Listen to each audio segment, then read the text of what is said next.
Écoutez, on va dire qu'il y règne une atmosphère où les opposants sont parfaitement conscients d'une sorte de nécessité, on va dire, impérative à s'entendre, voire d'urgence.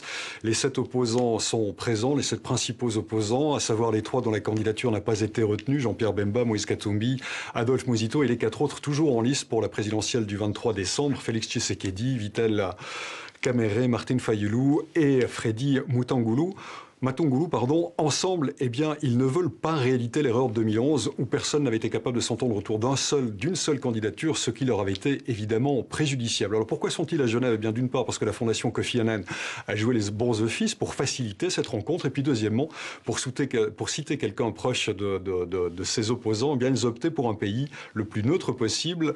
Ils ont voulu à la fois ne pas mettre mal à l'aise l'État hôte et se rendre dans un endroit le moins suspecté de dérive dictatoriale. Les 7 se sont réunis toute la journée, ils ont terminé leur séance de travail, c'était 20 h ce soir environ. Aucune décision pour l'heure n'a transpiré, ils devraient se remettre au travail demain matin. Alors, ça fait plusieurs semaines qu'on attend que l'opposition se mette d'accord sur le nom d'un candidat commun. Est-ce que cette fois, elle vous semble véritablement consciente de l'enjeu et est-ce que peut-être c'est un peu la réunion de la dernière chance?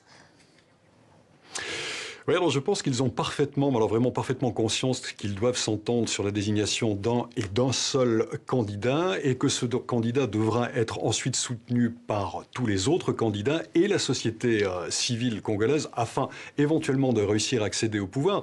Il faut savoir que, évidemment, cette présidentielle se joue en un seul tour, à la majorité simple. Par conséquent, plus il y a de candidats, plus il y a de risques que des voix soient éparpillées, ce qui devrait en principe jouer plutôt pour le candidat proche du pouvoir actuel. En théorie, donc, eh bien, cette opposition a conscience de cela. En pratique, eh bien, on va voir si elle réussit ici à Genève à se mettre d'accord, à ne désigner qu'un seul candidat, avec du coup, eh bien, les autres qui devraient renoncer à leurs ambitions personnelles. Et puis, eh bien, cela ne va pas forcément de soi. C'est pas forcément simple que cela puisse se passer de cette manière-là.